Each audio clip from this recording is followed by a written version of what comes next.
Sí, el origen es de una familia de terratenientes en el que tenían grandes extensiones en el norte de Veracruz. Él nació en un pueblecito perdido en la sierra, Ixhuatlán de Madero, Veracruz. Él recuerda que ahí no había luz eléctrica y que fue toda una emoción, debe haber sido por los años 30, en que le dijeron que habían paletas heladas, el hecho de tocar el hielo y que se convertían en agua, ¿no? En fin, él desde muy pequeño, hijo de Gregorio Castillo y de Graciana Martínez, nació el 23 de agosto de 1928. Desde pequeño él comprendió que su camino era la libertad y que nunca iba a ceder a lo que él consideraba su verdad. Esto lo digo en relación a que teniendo 6 años lo inscribieron en la escuela del pueblo y como él ya había aprendido a leer en casa, él solo, porque le gustaba leer las tiras cómicas de los periódicos que llegaban cada 8 días al pueblo, pues al llegar a la escuela realmente se aburría y era un niño muy inquieto, y cuando pasó el primer mes de clase los reunieron como para una ceremonia. Entonces el maestro llamó con mucha solemnidad a un alumno cuya apellido principiaba con la letra A. Pasó al frente. Heberto pensó que le iban a dar un premio al niño y al niño le dicen extiende las manos, golpea el maestro las manos y le jala los cabellos. Enseguida nombra a otro alumno que principiaba con la letra B su apellido. Y fue lo mismo. Al llegar a la letra C, llama Castillo Heberto. Entonces, como Heberto se dio cuenta que no era una premiación, sino un castigo, según decía el maestro, porque se habían comportado de manera incorrecta en el salón de clases, él consideró que era una injusticia y se levanta, le hace una seña majadera al maestro y le dice, chinga tu madre. Sale corriendo del salón de clase, se va a esconder en un cerro y hasta que en la noche su papá y su mamá lo bajaron del cerro para meterlo a su casa, nunca más volvió a la escuela. Por fortuna, la familia en 1936 vino a establecerse a la Ciudad de México y aquí ya pudo estudiar. Él decía, si mi familia se hubiese quedado en Ixhuatlán, yo nunca hubiera estudiado, porque consideraba que los maestros eran injustos. No tenía por qué haberme golpeado el maestro por el hecho de que yo era un niño inquieto. ¿Cómo no iba a ser inquieto si yo ya sabía leer y allí los estaban enseñando a leer? Y esto marca toda su vida. Le molestaba mucho también que en ese lugar que hay muchos grupos étnicos que les llaman los indios, patarrajada, que veía que el trato era muy diferente de la gente blanca a la gente que era de color, que eran indígenas. Y a él siempre le molestó mucho eso. Y también eso marcó toda su vida. Al llegar a México le impresionó mucho que en 1938, cuando el general Cárdenas hizo la expropiación petrolera, todos los niños tenían ahorros escolares en aquella época con timbres. Fueron a entregar sus ahorros precisamente para cooperar y que la deuda por la expropiación petrolera pues fuera una deuda pagada y México tuviera soberanía. Más adelante él siempre fue educado, como él dice, en la época del general Cárdenas, cuando la educación era laica, gratuita, obligatoria, pero además con un sesgo socialista. Y cuando entró él más adelante a la universidad, cuando entró a la preparatoria y después a la universidad, siempre sintió ese mismo sentimiento de que los desvalidos, que la gente humilde fuera tratada de una mala manera, y siempre sintió admiración por el general Cárdenas. Por el año de 1961, el general Cárdenas llama a la Conferencia Latinoamericana por la Soberanía Nacional y la Paz. Él acude con varios intelectuales destacados de aquella época, y de ahí surge el Movimiento de Liberación Nacional.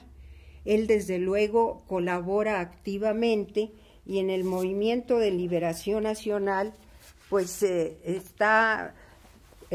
tiene oportunidad de convivir con Alonso Aguilar, que realmente es el que dirige el movimiento, con Fernando Carmona, Víctor Flores Olea, González Pedrero, López Cámara, Armando Castillejos, Adela Salazar, Guillermo Calderón, la Clementina Batalla de Bassols, esposa del licenciado Bassols, Marta Borges, Manuel Terrazas y un grupo grande de intelectuales, y sigue colaborando ahí.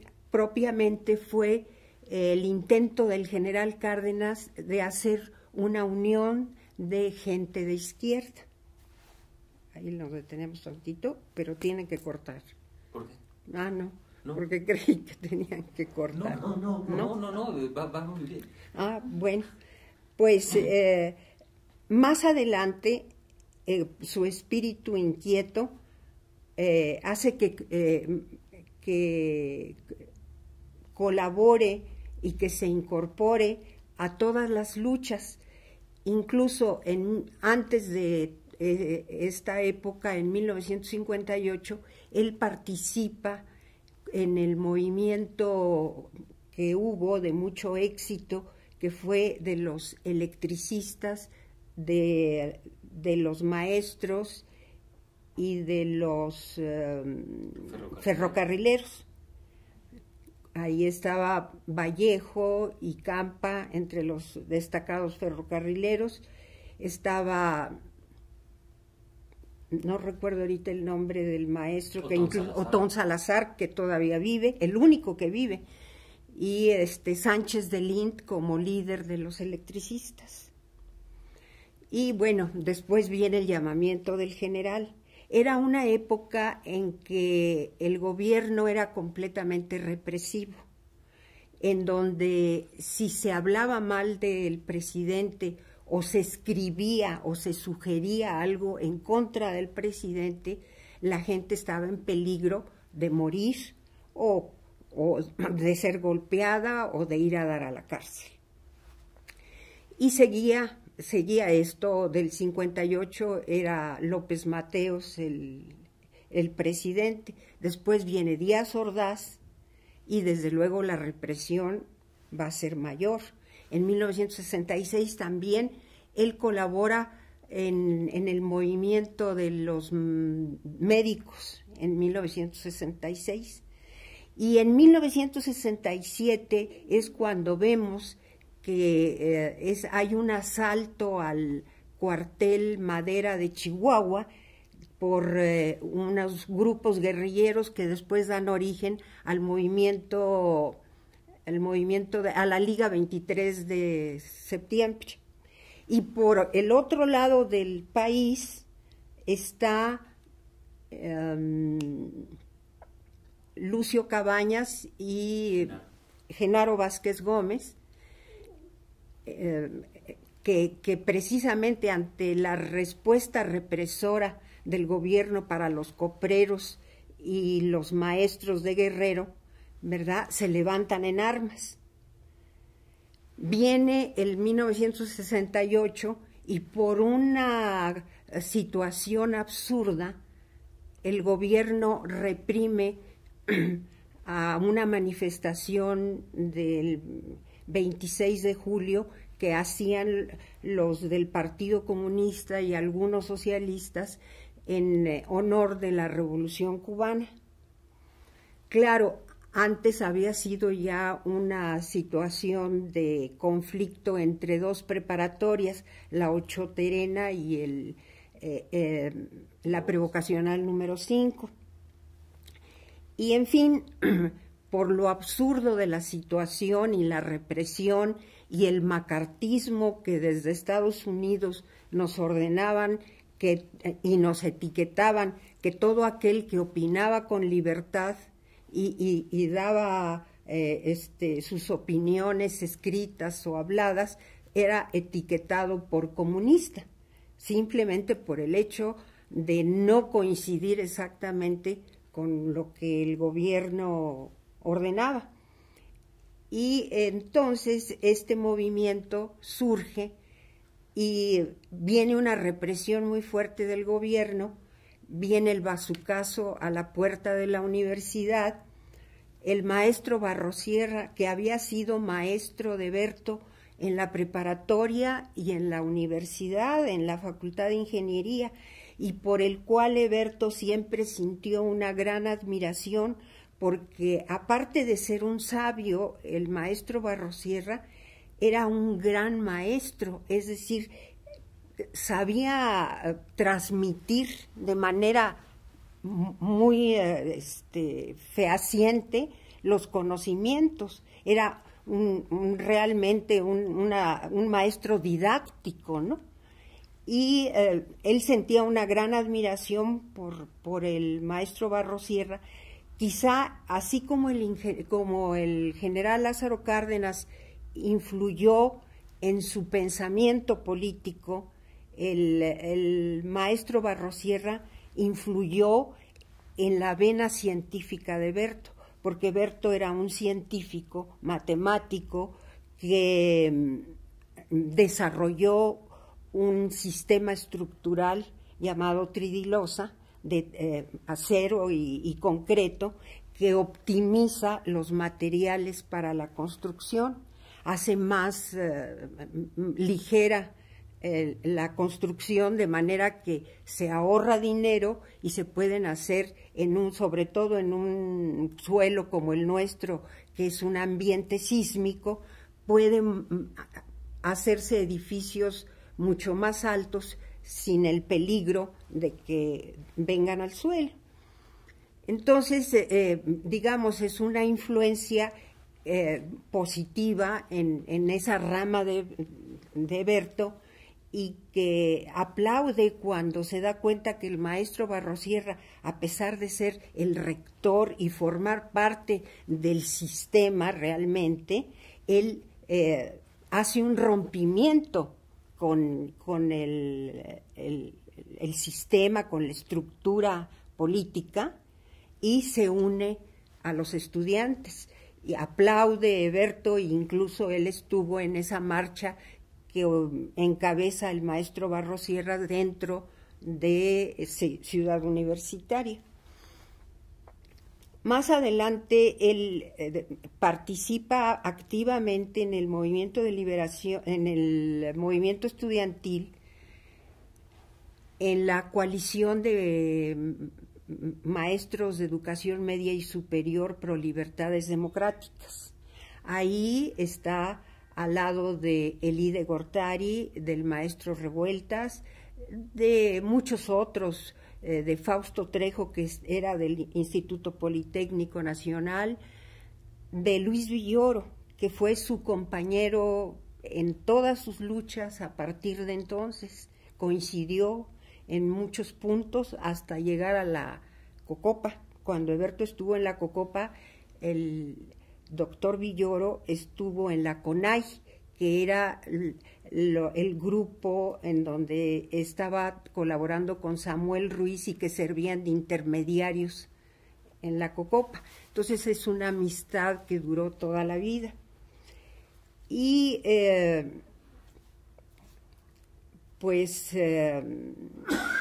la coalición. En la coalición de maestros, él lo recuerdo muy bien con la Constitución en la mano o con la Constitución bajo el brazo, porque era el argumento con el cual se enfrentaba al gobierno de Díaz Ordaz. Y decía, aquí están marcados los derechos de los ciudadanos y nosotros no estamos infringiendo la ley. Tienen que respetar a los muchachos, porque los muchachos están haciendo uso de sus derechos. Y esta Constitución no ha sido regalada, esta Constitución ha sido producto de las luchas que ha dado el pueblo mexicano. Entonces, la Constitución hay que respetarla. Y con la Constitución en la mano, él llama al gobierno a que escuche la voz de los estudiantes y deje a un lado ese discurso falso y represor con el que los estaba tratando. Claro, todo esto va a hacer que él vaya a dar a la cárcel, evidentemente, pero antes de ir a dar a la cárcel, pues sí, también hubo muchos acontecimientos, ¿no?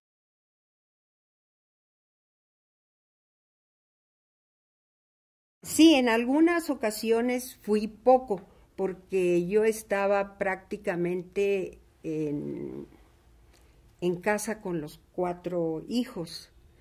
En realidad, desde que empezó el movimiento estudiantil, hubo amenazas y pues fuertes hacia todos nosotros, hacia los hijos y hacia mí, en fin, amenazas pues no sé, en realidad Eberto pensaba que valía la pena exponer la vida por las libertades del pueblo de México y porque él ha dicho que todo se logra no porque el gobierno lo dé tranquilamente, sino porque cuando la gente muestra su convicción de que está luchando por algo que es justo, ¿verdad? Entonces vale la pena entregar pues la seguridad, porque era eso, la seguridad. Durante una asamblea que hubo el 28 de agosto de 1968, llegaron las cosas, ya había habido una manifestación muy grande y el gobierno ya estaba sumamente molesto. Y al salir de esa asamblea, vivíamos nosotros muy cerca de la ciudad universitaria, en la calle de Cerro de la Miel, prácticamente a unas cuadras de Ciudad Universitaria. Llegaron a prenderlo a la casa y pues como él venía acompañado de algunos compañeros de la asamblea, pues ahí se armó una pelea entre unos y otros. Eberto pudo escapar, no estaba construido como en estos momentos y había muchos pedregales. Entre los hoyos y las piedras se escondió y brincó la barda y llegó a la universidad. Ahí fue atendido porque le habían dado una patada en el vientre y estuvo a punto de que se le reventara pues el vientre, y estaba golpeado también en la frente porque parece que estas personas que lo fueron a prender traían unas manoplas y adentro de las manoplas traían unos fierros, que es lo que utilizan para golpear. A partir de entonces, la vigilancia hacia nosotros, porque sabían que él se tenía que comunicar con nosotros, y las amenazas para nosotros fueron mayor, al grado de que Eberto se quedó en la universidad con todo el grupo de muchachos, que parecía que más que una situación de conflicto y de guerra estaban viviendo un momento de felicidad, se sentían realizados porque estaban luchando por algo, por lo que ellos creían. Y todas sus demandas no eran demandas que fueran por los estudiantes. Lo que es muy agradable del pliego petitorio de los estudiantes del 68 es que precisamente estaban pidiendo la derogación del artículo 145 del Código Civil, que penalizaba el delito de disolución social, por el que habían entrado a la cárcel la mayor parte de los luchadores sociales, entre otros Demetrio Vallejo y Valentín Campa, entre otros muchos, ¿no? Entonces luchaban por esto, luchaban porque desaparecieran los granaderos, porque salieran los presos políticos y porque se reprimiera y se eliminara de los mandos de la policía todos aquellos que habían cometido delitos con los estudiantes. Si ahora vemos muchos años después, los estudiantes normalmente lo que piden son más becas, más desayunos, más esto, más lo otro, pero para ellos. Y lo interesante de este movimiento es que ellos pedían para la sociedad, para el beneficio de la población, ¿no? Eso es muy interesante. Y pues bueno, el ejército, cuando Heberto estuvo en Ciudad Universitaria, hubo una especie de kermés y fiesta el 15 de septiembre para conmemorar la independencia, el grito de independencia de 1810. Heberto se le ocurrió, o ahí le pidieron que diera el grito en medio de toda la algarabía de los muchachos. Y eso Díaz Ordaz nunca se lo perdonó. Incluso en las memorias de Díaz Ordaz, él al escribir le llama el presidentito, con ese desprecio por el hecho de que había tomado su papel, que él era el que daba el grito el 15 de septiembre, y había usurpado sus funciones. Después de que da el grito, el ejército entra el 17 de septiembre para tomar Ciudad Universitaria, y unas horas antes unos amigos llegan por nosotros, por mí, por mis hijos, a decir que en este momento teníamos que abandonar nuestra casa porque había una gran amenaza en contra de nosotros. Nos dio tiempo de salir y de vivir desde ese momento en la clandestinidad, mis hijos y yo.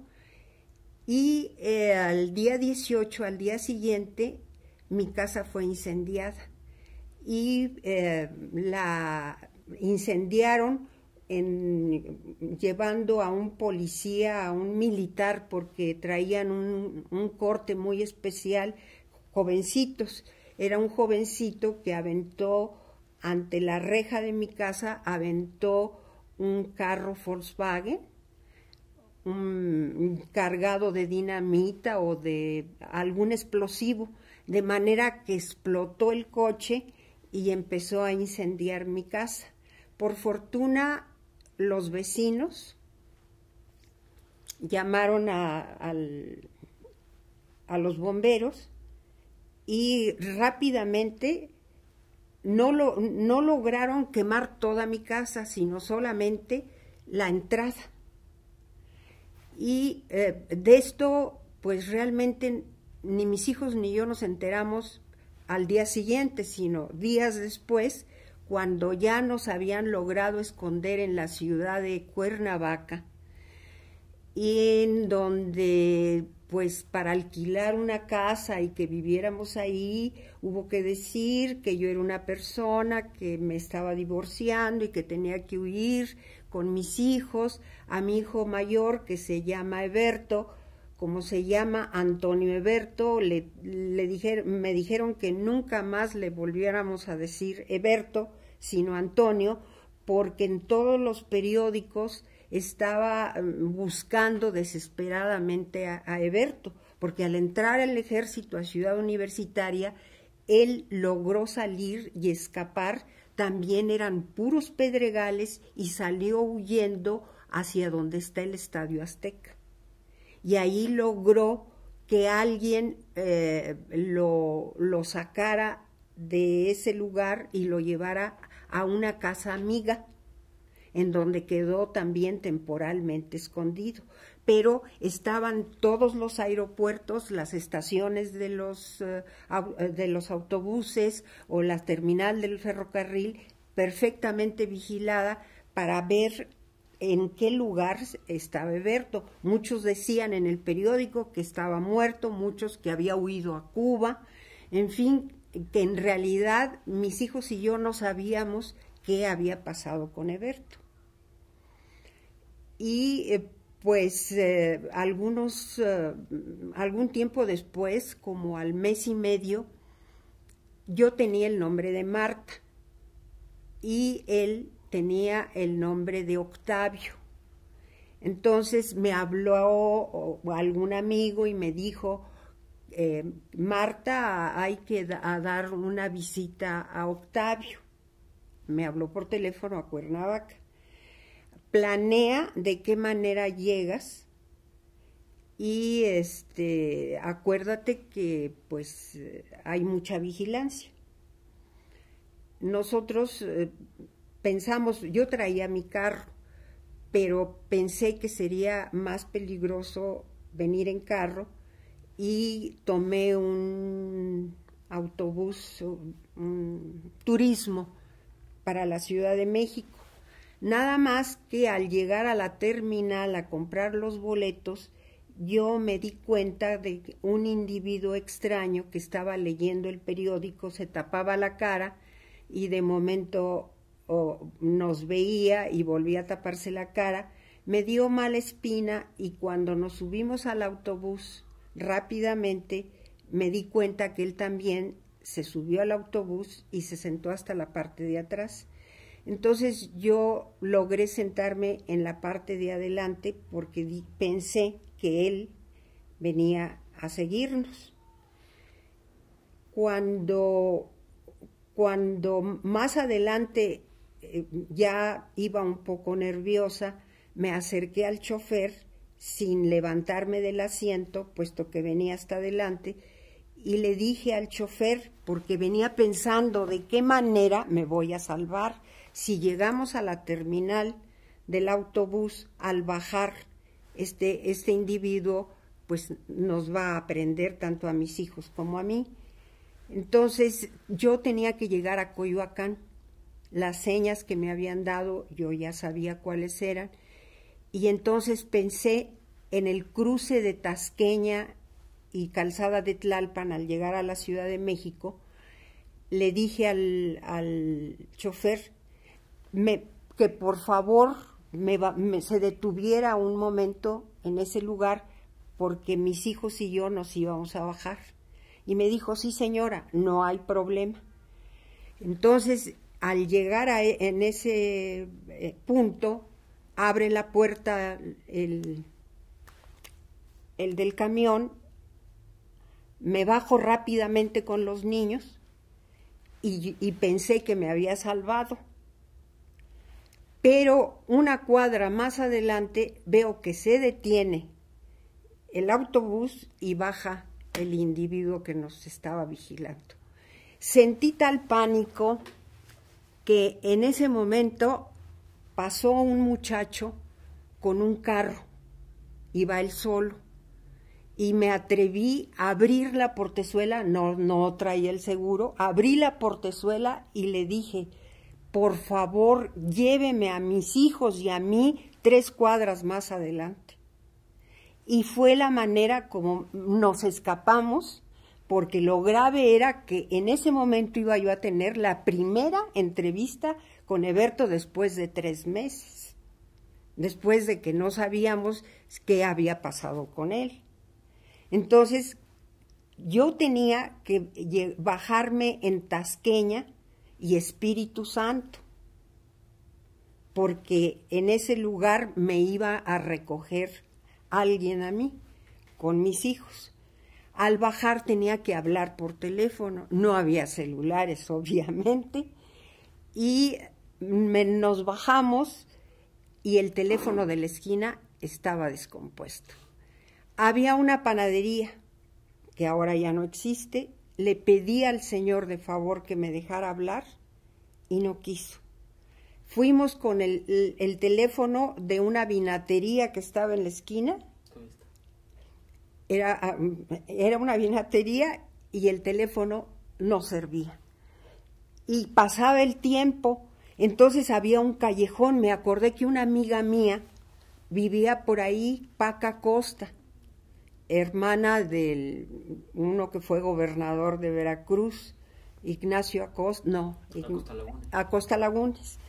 Entonces me metí, estaba completamente oscuro, veníamos los hijos y yo, veníamos realmente temblando, toqué en la casa de Paca y no había nada. Me acordé que junto vivía su hermana Susana, toco la puerta desesperada para que me permitieran hablar por teléfono, porque no podía yo hablar por teléfono para hacer el contacto. Y al llegar ahí, sale un hombre, pues, ¿qué serían? De unos 35 años, y me dice, sí le permito hablar por teléfono. Paso, hablo por teléfono, habla Marta, ya llegué, estoy en el lugar convenido, que era la esquina de Miguel Ángel de Quevedo y Espíritu Santo, y al colgar me dice, ¿qué no es usted la esposa del ingeniero Eberto Castillo? Sentimos, mis hijos y yo, que las rodillas nos golpeaban, porque dijimos, después de toda esta travesía, hemos venido a dar y a caer en manos de la policía o de quién será, porque la sociedad estaba muy dividida. Pero no, por fortuna, tiempo después, en ese momento no lo supe, era hermano de un alumno de Berto, el ingeniero que es ahora el director de obras del Distrito Federal, César Buenrostro. Pero yo no sabía de quién se trataba porque, pues, no recordaba su cara realmente. En fin, con mucho temor nos fuimos a la esquina, nos recogieron y por fin pudimos estar con Eberto. Esa es una de tantas anécdotas de nuestra vida, ¿no? Esa es la primera entrevista que tuvimos, era para Navidad y Año Nuevo.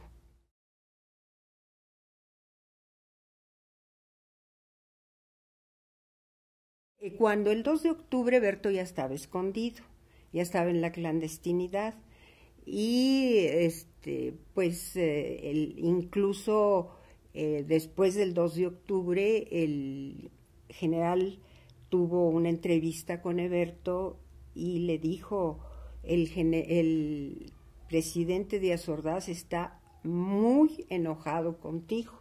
Y Eberto le contestó, bueno, yo también con él. Y le dijo, sí, pero él te ha amenazado y dice que si te agarran, le dijo el general, si te agarran, te van a matar. Le dije, dice, es preferible que si puedes salir del país, pues salgas. Y él comentó, yo prefiero morir de pie que vivir de rodillas. Yo no me voy.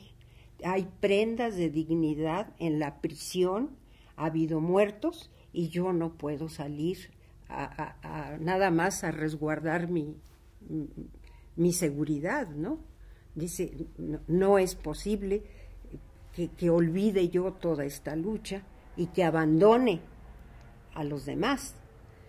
Entonces, así siguió hasta que 9 meses después, es decir, 9 meses de estar en la clandestinidad, a él lo aprenden también aquí en Coyoacán, en la calle de Reforma, que está muy cerca, es una callecita pequeña, y pues con gran lujo de fuerza lo aprendieron el 8 de mayo, pero yo creo que es de las veces que más angustia he tenido en mi vida. No apareció, sino la aprehensión fue hasta el 13 de mayo y nosotros no sabíamos qué le podían haber hecho, ¿no?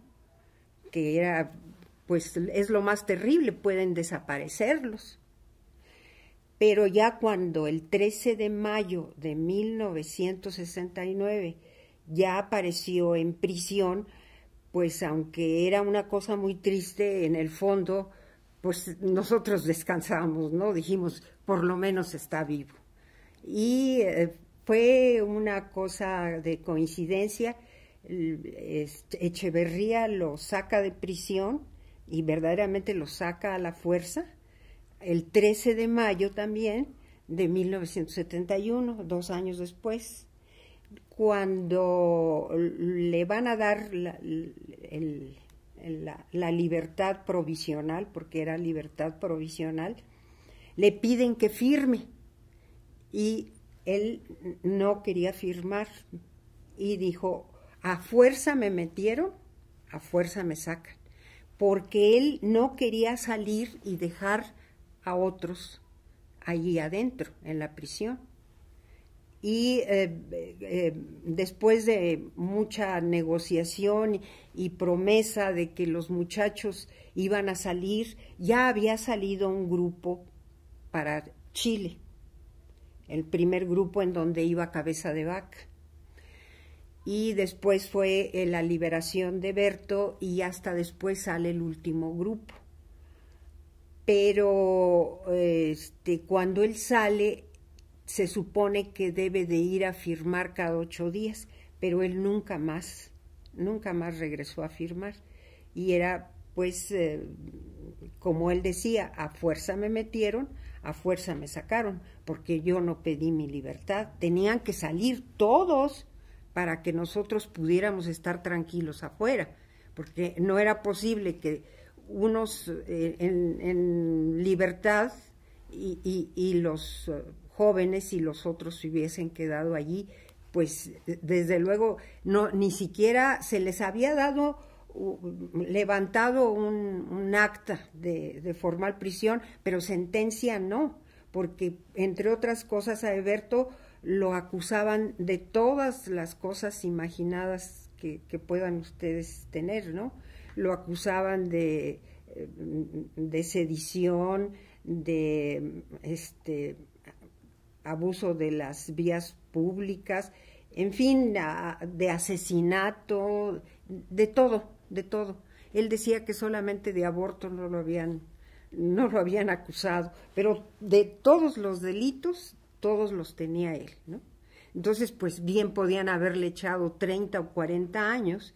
Era una de las situaciones que nos provocaban angustia, no nada más a mí, sino tanto a los que estaban en la cárcel como a los familiares, porque al no haber una sentencia, uno no sabía si podían salir mañana o dentro de un siglo, ¿no? O quedarse ahí hasta estar muertos. Y de las impresiones de la cárcel es algo muy triste. Y recuerdo mucho un refrán que decía, en este lugar maldito se condena la pobreza, no se condena el delito, ¿no? Entonces, ahí se da uno cuenta de que realmente hay gente que estaba presa y tenía 5 años porque había robado un pantalón, porque no tenía dinero para pagar un abogado y para que hicieran los trámites y pudiera salir, ¿no? Entonces se da uno cuenta que realmente quienes estaban en la prisión, los presos comunes, ¿verdad? No los presos políticos. También hay que reconocer que los presos políticos, por la presión popular, tenían una vida diferente. Lograron algunas pequeñas victorias, puede decirse. En la crujía donde estaba Eberto, lograron que ya no hicieran rondín los policías, de manera que el espacio se les hizo más grande porque había un torreón y ahí como una especie de pequeño jardín en el que ellos sentían pues que era recibían oxígeno. Ahora, Heberto tuvo la ventaja de que pintaba. Ahí estuvo pintando muchos cuadros, eso le ayudaba, y que organizó lo que él decía la universidad en Lecumberri, hizo un cuadro también en donde están la mayor parte de sus compañeros que los reunía en su celda a estudiar. Esto, como él decía, esto va a ser muy útil, esto va a servir mucho. Y lo que sucedió es que durante ese tiempo estudió, reflexionó, meditó y estudió sobre todo la historia de México, porque decía que si uno no conoce sus orígenes y sus luchas, no sabe pues realmente qué camino tomar. Y cuando él sale de prisión, sale con la firme convicción de formar un partido de izquierda, pero siento yo que tomó el camino correcto, porque la izquierda en ese momento estaba dividida o bien en los que hablaban de Mao, de Lenin, de Marx, de Castro, y no porque estas personas no sean dignas y honorables, sino porque no se identifican con nuestras luchas y con nuestros orígenes. O bien la izquierda que decía, bueno, nos incorporamos al sistema, hacemos nuestra lucha, existía el PPS, en donde hablaban lo mismo de Marx y de Lenin y de Engels, y cuando hablaban con el pueblo, pues realmente el pueblo no entendía ese lenguaje. Entonces pienso yo que sí fue positivo el haber dado una lucha frontal en ese momento, en donde desde luego pues fue señalado como un traidor, como un aperturo, como una persona que no era de izquierda, ¿no? Porque él siempre acudía a nuestra historia y a las luchas heroicas que se han dado, pues desde Morelos, Hidalgo, Morelos, Juárez, la Constitución de Juárez. Luego él siempre admiró mucho a Zapata, a Villa, a Flores Magón y al general Cárdenas, desde luego. Yo siento que de las gentes que más influyeron en Heberto fue el general Cárdenas, porque él tuvo oportunidad de tratarlo, porque fue maestro de Cuauhtémoc Cárdenas en la Facultad de Ingeniería, y a través de Cuauhtémoc tuvo contacto con el general.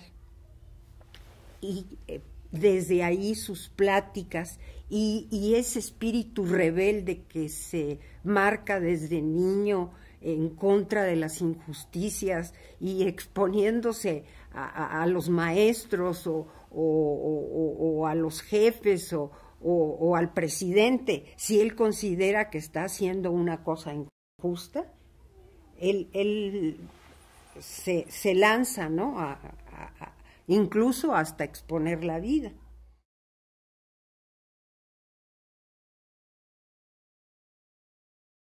No, por fortuna no. Tuvo una fortaleza increíble, pero se basaba en que tenía una vida interior muy grande, tenía una inquietud científica, desarrolló una teoría matemática, pintó, hizo un libro de historia, en fin, era una persona que tenía todo el día lleno de trabajo, de proyectos, y siempre fue un hombre sumamente positivo. Tan positivo fue que el día que lo fui a abrazar después de que el 13 de septiembre, 13 de mayo, que cuando lo aprendieron, que me dice, no te preocupes, Tere, esto va a ser muy útil, esto va a servir mucho. Yo sentía que me moría. ¿Cómo que va a ser muy útil? Cuando los muchachos estaban muertos, cuando estaba todo, dice, vas a ver cómo esto va a ser muy útil.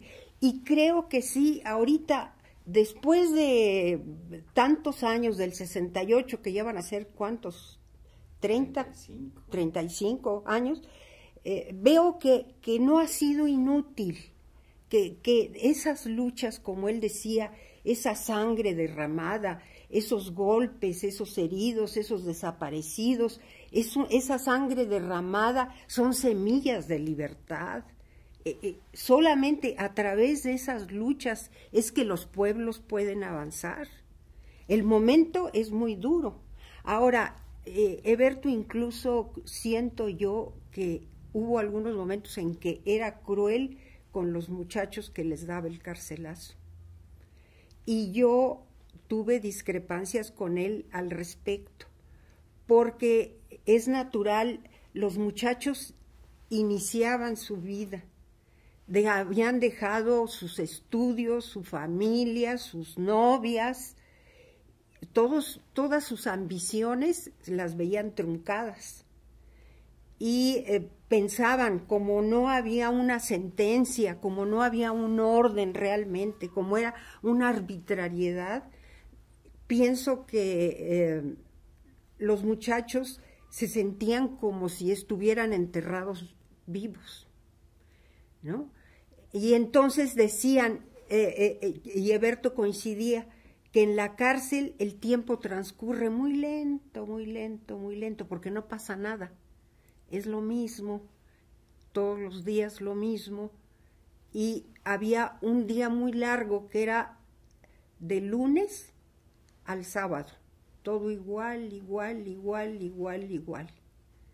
Y un día muy pequeño y muy alegre, que era el domingo, cuando llegaban los familiares y los amigos a pasar con ellos todo lo que podía, ¿no? Es decir, a estar con ellos, a convivir con ellos.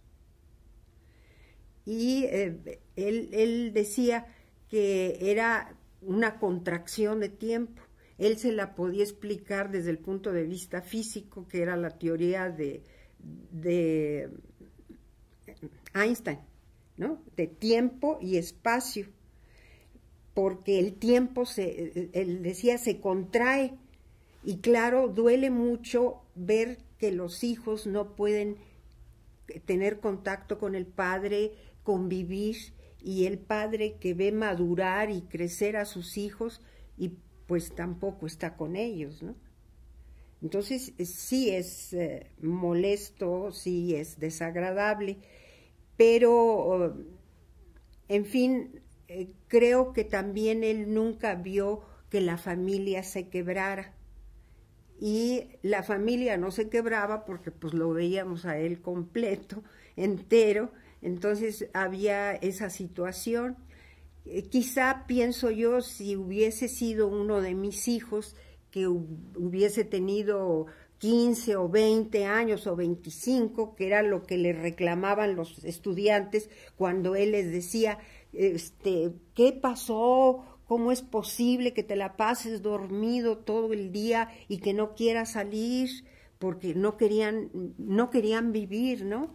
Y le decían, maestro, usted ya hizo libros, usted ya dio clase, usted ya se casó, usted ya tiene hijos, usted ya desarrolló una teoría, usted ha hecho muchas cosas, es natural, pero nosotros, ¿qué hemos hecho? Nosotros no hemos hecho nada, ¿no? Por eso es que en realidad yo nunca lo vi a él deprimido.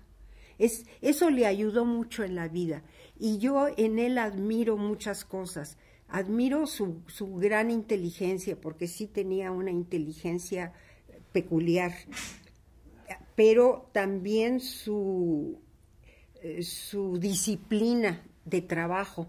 Era un hombre que siempre, siempre, siempre estaba trabajando.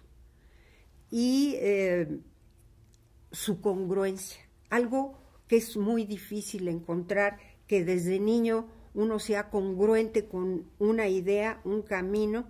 Él pensaba que el dinero hacía daño a la gente y que la gente cuando se enriquece cambia y que el poder cuando se ejerce sobre todo de manera absoluta, corrompe, invariablemente corrompe, así sea la gente más buena. Y pues él, incluso yo le llegué a decir muchas veces que él no era, yo sentía que él no era un político, porque el político aspira al poder. Y él siempre aspiró a transformar. Su ambición fue esa, su angustia fue, creo que esa angustia fue la que lo llevó prematuramente a la muerte, porque era la angustia por transformar, por hacer, por transformar las estructuras en cuanto a la construcción. Por eso buscó ese sistema, buscaba una nueva matemática porque quería transformar, y en política él quería transformar este país en un país más justo. Él decía, soy un hombre de izquierda. ¿Por qué se nombra de izquierda?, le preguntaban. Porque soy una persona que quiero una sociedad en donde no haya discriminaciones ni privilegios. Pero yo le decía, qué raro, porque el político lo identificamos como aquella persona que busca el poder. Y tú no buscas el poder, tú buscas transformar. Para mí, tú eres un filósofo idealista, una persona que quisiera que se lograra el cambio, pero no figurar él, no estar él, porque incluso lo trataron de sobornar mucho Echeverría y López Portillo, ofreciéndole Echeverría con ACID, ofreciéndole la construcción de todas las casas del Infonavit con el sistema de tridilosa que lo hubiera hecho supermillonario. Y les contestaba, no puedo, estoy haciendo un partido político de oposición.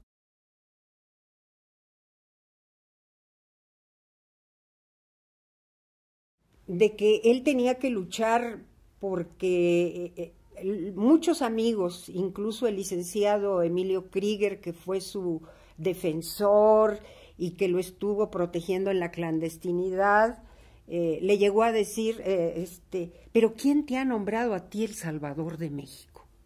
Y un día que venía yo de un viaje que hicimos recorriendo el país en condiciones paupérrimas, llamando a la gente a la formación de un nuevo partido político, la gente nos decía que pues estábamos locos, entonces no estaba permitido llamar en las plazas públicas a que la gente escuchara a un líder.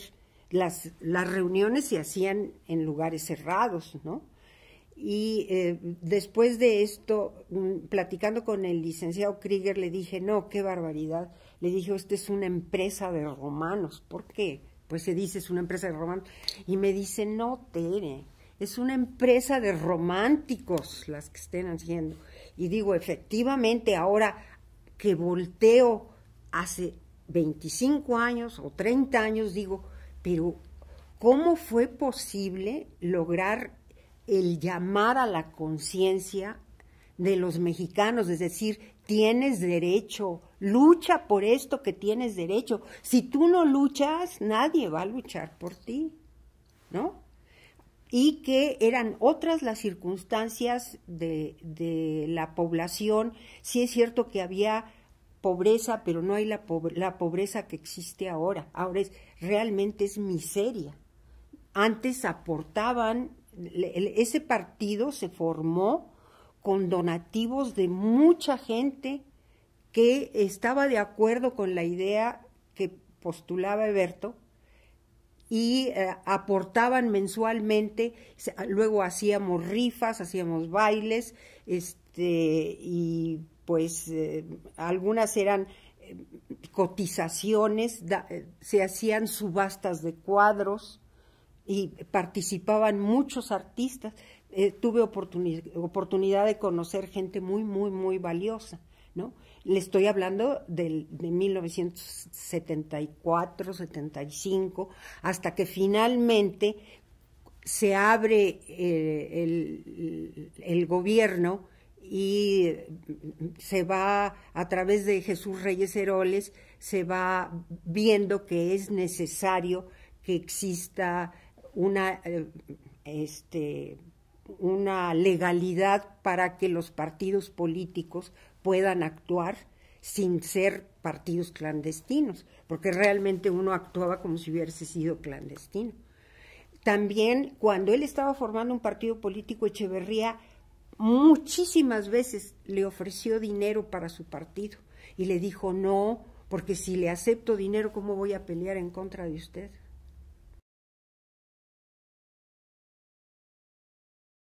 Bueno, fue el 28 de agosto que quieren aprenderlo a las puertas de mi casa y por desgracia él no puede entrar a mi casa porque siempre estaba la reja abierta, pero como había muchos policías alrededor, a mí se me ocurrió poner un candado, de manera que él no pudo entrar rápidamente.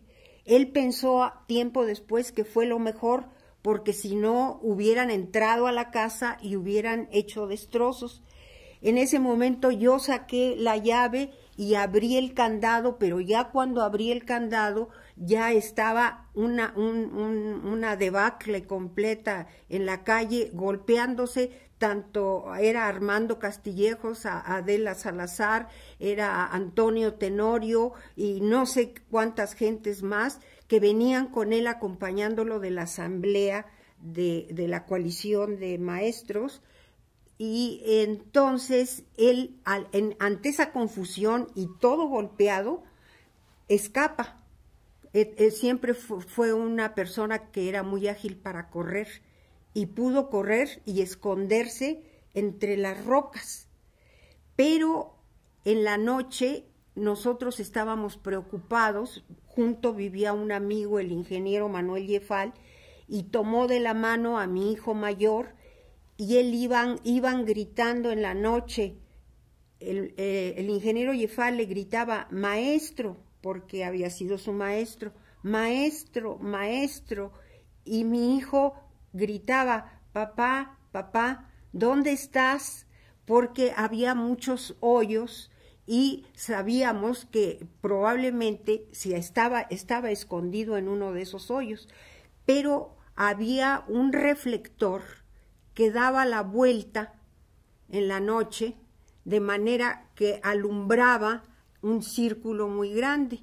Entonces, Eberto lo que hizo fue tomar el tiempo en que el reflector volvía al mismo lugar y corría un poco y corría otro poco hasta que llegó a Ciudad Universitaria, que todavía tenía una barda, brincó la barda y al caer allí pues ya se sintió salvado, porque iba sangrando y con la patada que le habían dado, creo que era la vejiga la que le habían roto o estuvieron a punto de romperla.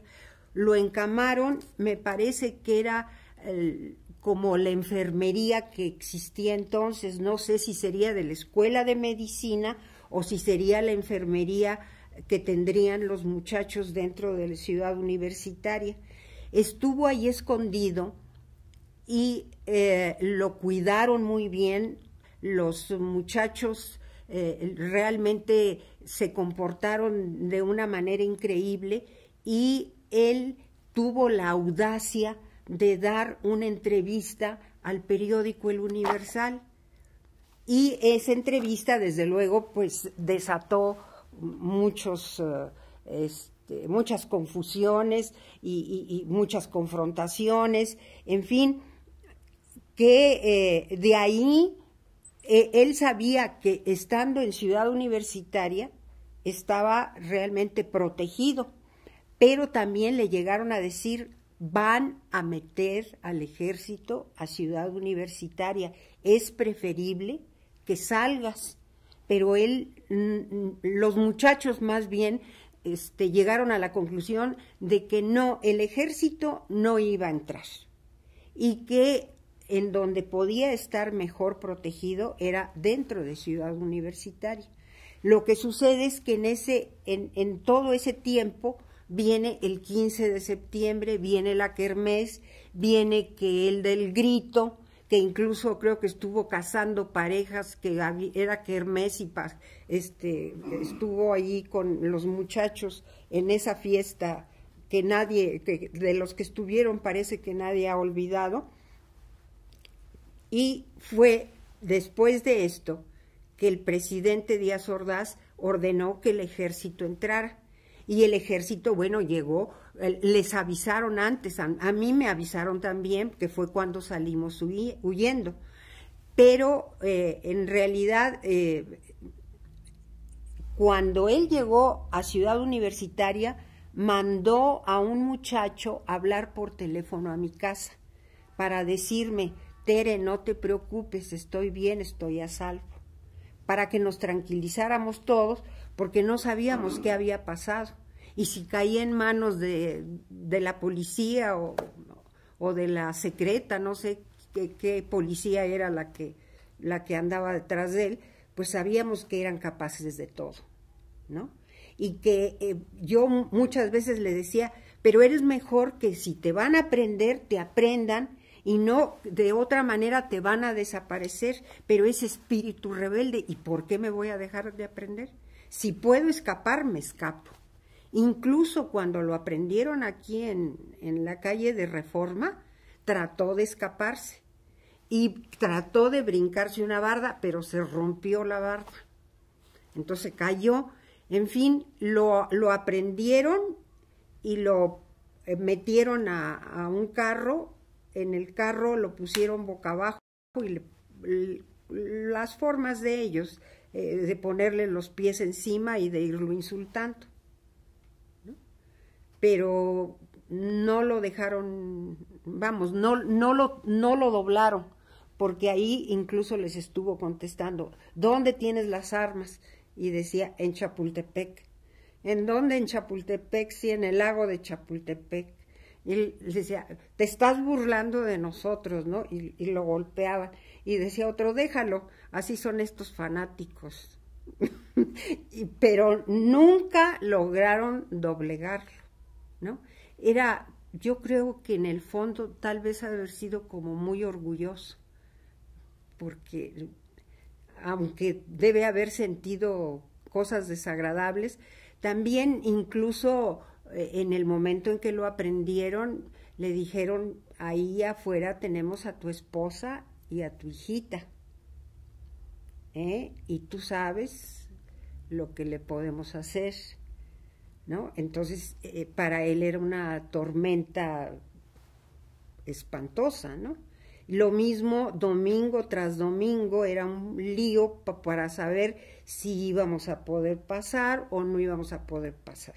Generalmente conmigo y con la niña no había problema, pero como los muchachos eran chicos pero eran altos, entonces no podían pasar conmigo porque ya no eran niños, y no podían pasar con los hombres porque eran unos chamacos. Entonces se formaban por allá y que no pasan y por acá, total que hasta que alguna persona podía pasarlos como sus hijos o como de él, y era un sufrimiento. ¿Pasan o no pasan? ¿Y qué hacemos con ellos? Y yo por una puerta que era por un lugar completamente distinto por donde entraban los hombres de donde estaban las mujeres, ¿no?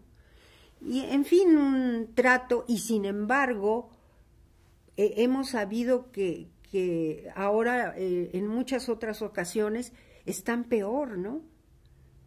Y que fuimos privilegiados realmente, a los presos políticos del 68 se les dio un trato especial, no se les hacía obligatoria la fajina, que era el limpiar y el arreglar la prisión, y que tenían que pasar lista a las 6 de la mañana, y en fin, una serie, esas eran sus victorias, ¿no? Lo que ellos habían logrado.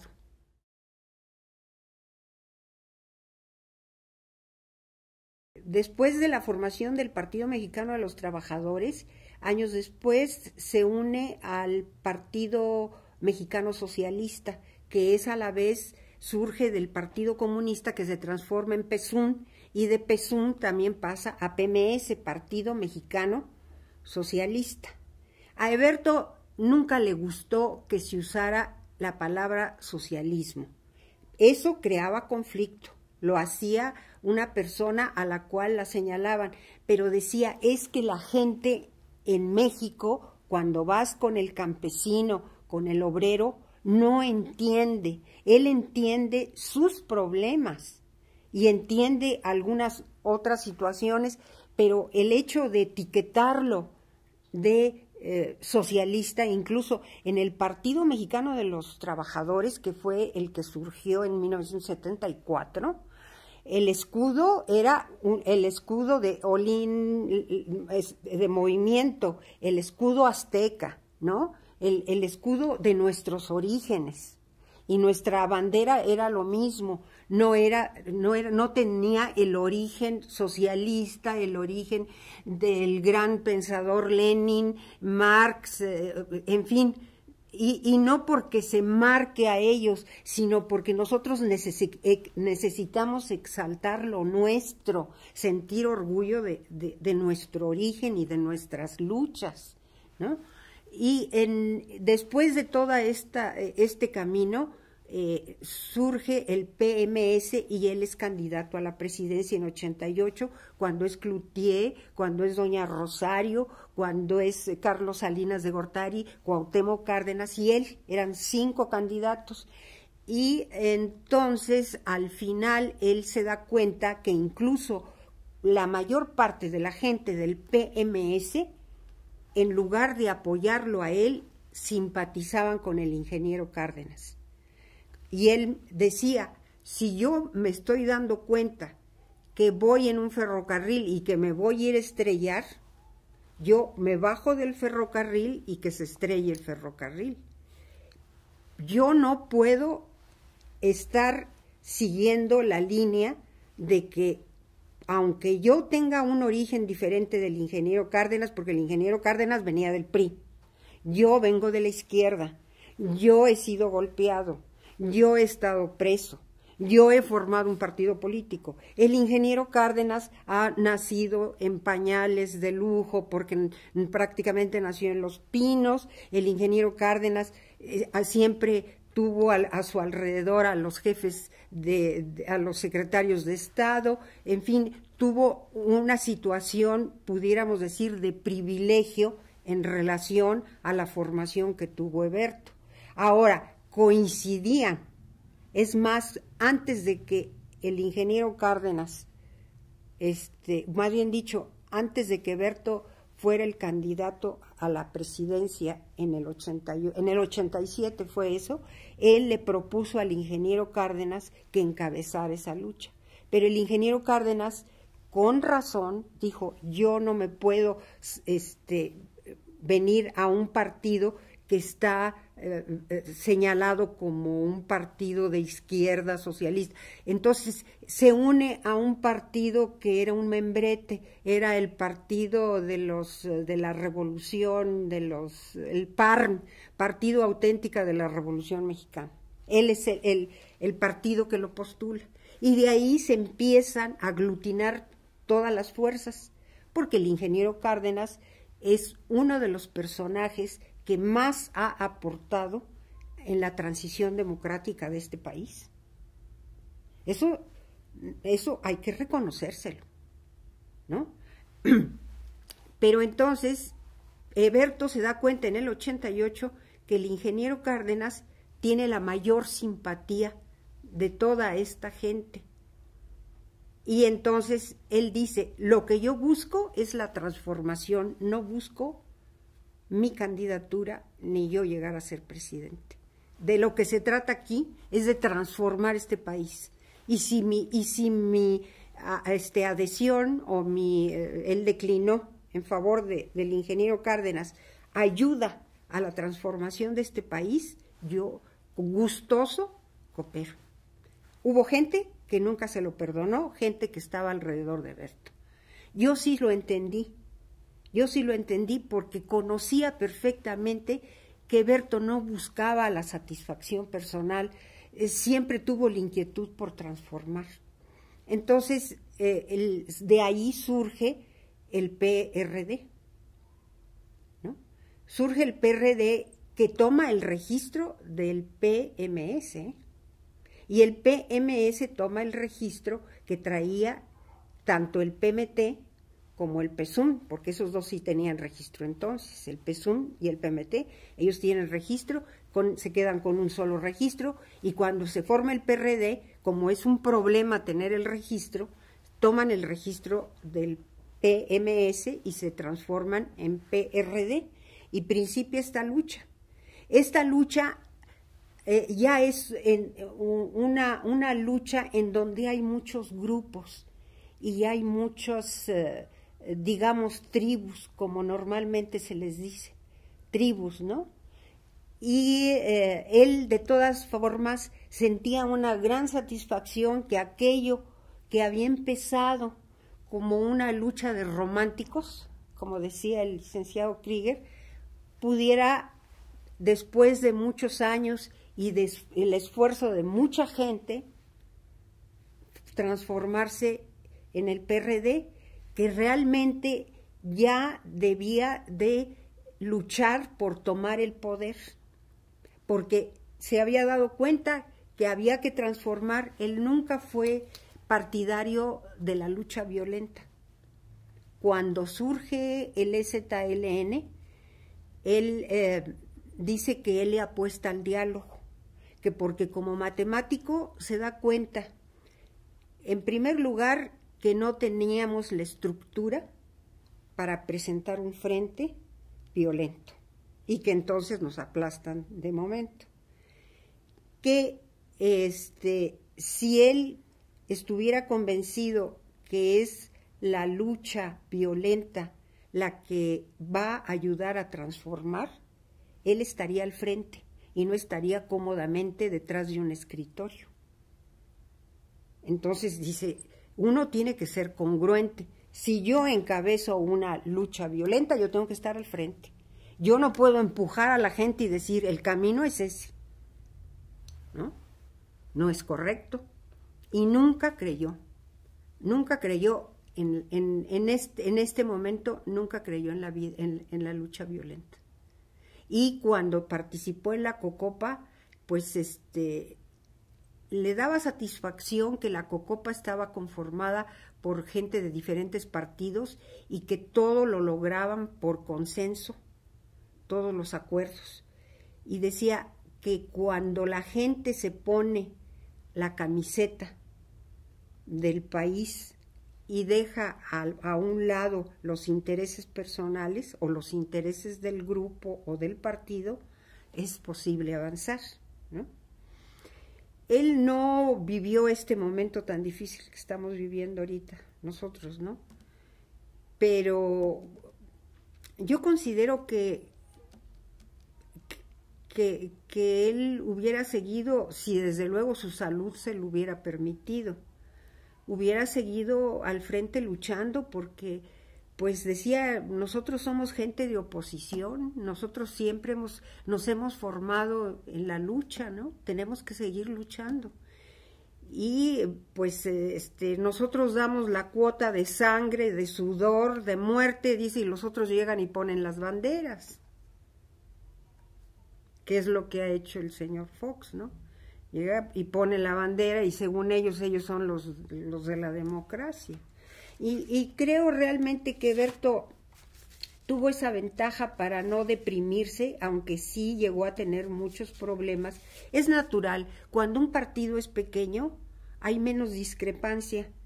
Y cuando un partido crece mucho, no es posible tener el mismo punto de vista ni los mismos,